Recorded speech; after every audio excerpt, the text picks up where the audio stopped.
pengalaman saya pribadi. Iya. Pribadi, saya itu pernah menjadi ahli, menjadi ahli judi ya.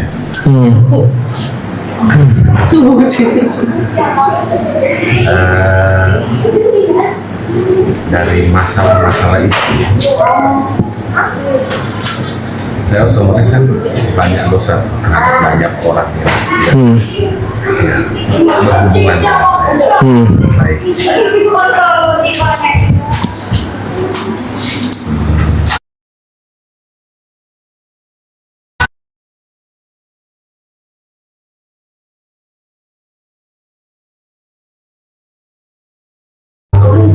Atau caranya itu apa, saya itu harus meminta maaf terhadap orang yang bersangkutan atau gimana caranya? Iya, insya Allah. Mungkin lebih kurangnya segitu. Baik.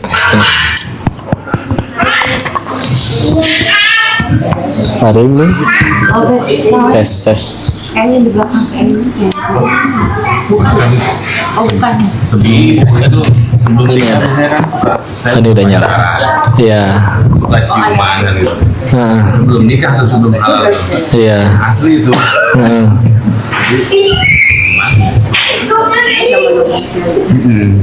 Iya.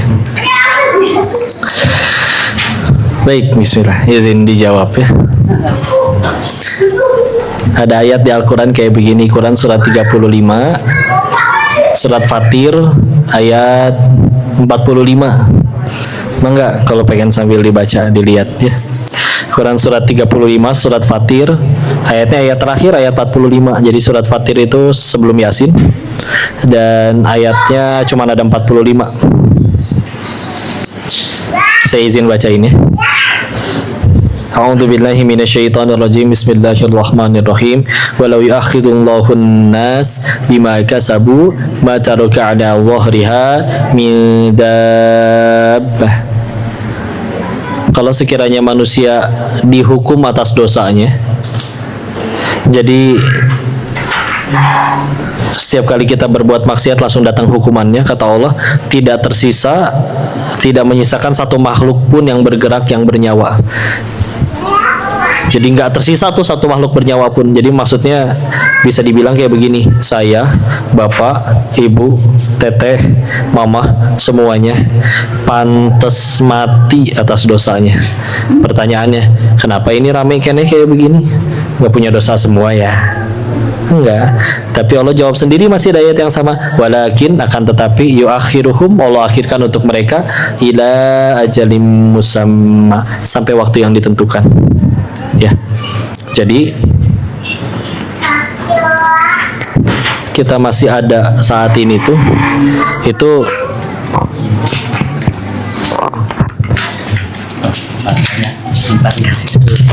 ini nyala sih. Padahal masih 2. Oh, masih 2. Kemencet badannya. Ya. Jadi kadang kita bertanya, ya Allah, dosa saya terlampau banyak, apakah saya bisa diampuni? Bisa. Tahu dari mana bisa? Karena berdasarkan ayat yang tadi. Kalau berdasarkan ayat yang tadi, ya mudah bagi Allah. Ya. Berdasarkan ayat yang tadi, mudah bagi Allah untuk matiin kita kapan aja. Mudah nggak bagi Allah untuk matiin siapa saja, kapan saja, di mana saja? Mudah. Tapi sama ini yang ngebloknya.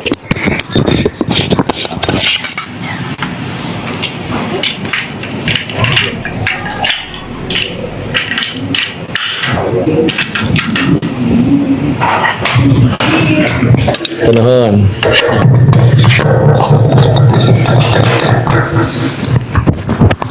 Tapi itu dia. Salah satu alasan kita masih hidup hingga hari ini adalah Allah lagi nungguin kita tobat, udah sederhana. Jadi kalau misalnya setiap kali kita habis maksiat terus gak mati, sederhana, berarti Allah lagi nungguin kita tobat, udah gitu aja. Ya, karena kalau misalkan udah limit, udah batas, Allah udah nggak ada niat buat ngampunin kita, gampang matiin aja waktu lagi maksiat. Ya. Jadi tinggal terserah di kita nih. Kita pengen gunain sisa hidup kita ini untuk nebus itu semua dengan jadi hamba yang kembali ke Allah, takwa ke Allah, atau ya udah, Allah mah nggak rugi, yang rugi kitanya gitu. Ya. Nebusnya gimana? Memang kalau misalnya dosa-dosa yang ke Allah, ya ditobatinnya ke Allah. Kalau ada dosa-dosanya yang berkaitan dengan hak orang lain, contoh mentang-mentang dulu ada teman kaya, minjem 10.000, nggak ada niat balikin, dia mah kaya ini 10.000 mau ditagih, tapi dari dulu memang niatnya minjem, akadnya minjem, ya sudah balikin.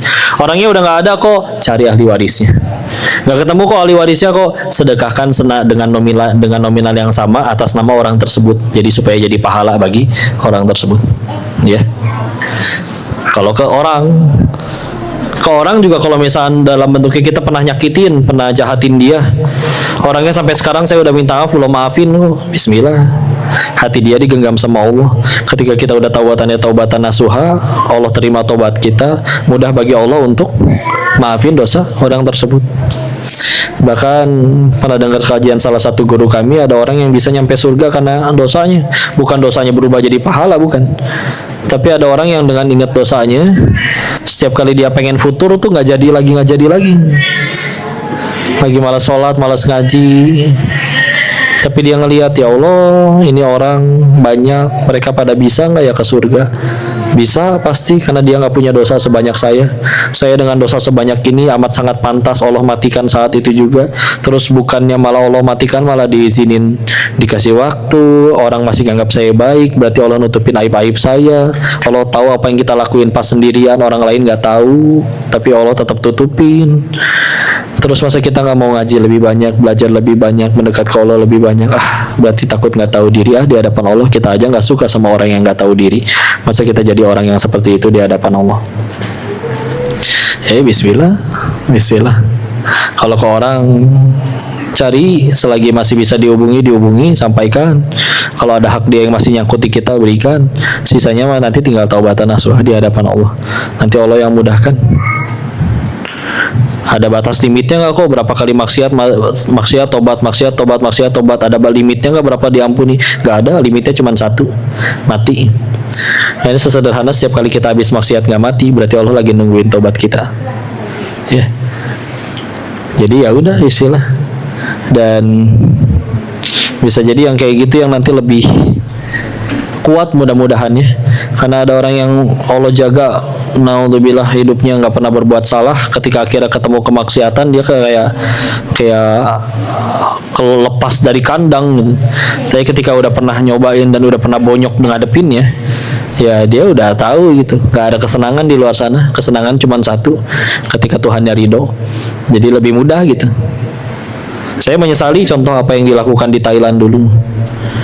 Tapi ya kalau memang dulu kehidupan di sana udah jadi kehidupan yang baik, ngapain tobat gitu kan. Di Indonesia juga banyak yang genit, nggak akan segila perempuan Thailand yang bentukannya kayak begitu ya. Untuk taat lebih mudah di Indonesia, pengajian banyak, masjid banyak ya. Sisanya ya udah fokus ke Allah. Diampuni nggak tahu, tapi ngaji nanti dihina orang. Ngaji lu so alim, gua tahu lu dulunya kayak gimana. Jawab aja, ngaji mah bukan tanda orang alim. Ngaji itu tanda pengen jadi alim, baru ge pengen. Berhasil nggak tahu. Allah tolong ya jadi, Allah nggak tolong ya udah. Yang kita tahu, kalau Allah udah benci sama kita, gampang kok bagi Allah matiin kita. Bukannya dimatiin, malah diizinin datang ke pengajian. Kalau Allah nggak pengen kita nyampe sini kan gampang, dibikin bannya bocor, kunci mobilnya hilang, kunci motornya hilang, atau motornya yang hilang, atau motornya ada, mobilnya ada, kuncinya ada, hilang, kitanya yang hilang. Ada yang gitu juga ya. Ada yang orangnya ada, motornya ada, kuncinya ada, mobilnya ada, imannya yang hilang, nggak mau berangkat juga, ya udah ya. Jadi ya gitu aja, kita tinggal menjalani sisa usia ini. Kabar baiknya ya itulah husnul khotimah ya. Kalau ke manusia kita berbuat 1000 kebaikan bisa hilang gara-gara sekali salah. Kalau ke Allah kita berbuat 1000 kesalahan, ada satu aja kebaikan yang Allah ridho, Allah punya kuasa ngampunin 1000 dosa sisanya. Makanya salah satu doa yang kita beres sholat kan suka doa, jangan lupa minta doa husnul khotimah. Karena itu satu-satunya doa yang dipuji setan, Pak. Setan akan berkata, ini manusia yang cerdas. Kenapa? Ya bayangin aja, setan udah berusaha bikin kita maksiat dan berhasil berkali-kali bikin kita maksiat. Ditutupnya dalam ketaatan, meninggalnya dalam ketaatan. Atau dia angus, rugi. Atau buat apa selama ini bertahun-tahun bikin dia maksiat tapi ternyata husnul khotimah. Ya. Makanya jangan sampai nggak doa minta husnul khotimah. Minta yang lain silakan, kan macam-macam, ada yang minta kerjaan, ada yang minta jodoh, ada yang minta keturunan, ada yang minta harta bahkan. Tapi jangan lupa selipkan doa minta, bahkan kalau bisa jadi doa yang paling utama, minta husnul khotimah. Ya. Nah, husnul khotimah itu ya itu dia. Amat sangat beruntung.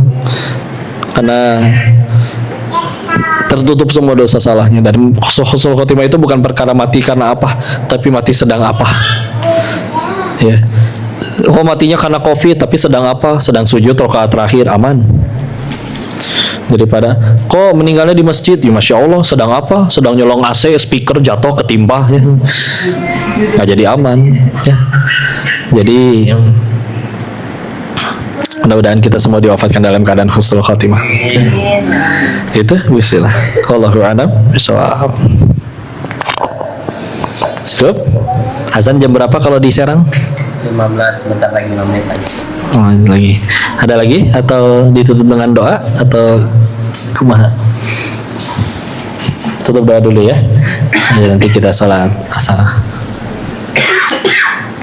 Mohon ridhonya, tundukkan hati dan kepala kita sejenak, bermunajat ke sisi Allah. Silakan yang punya hajat dan keinginan disampaikan masing-masing. Allah Maha mendengar. Ingatlah, doa itu selagi doanya baik, pilihannya cuma 3. 1 dikabul, kalau nggak dikabul dijauhin dari musibah, harusnya kepleset nggak jadi, ditipu orangnya nggak jadi nipu, atau yang ketiga dihapusin dosa-dosanya.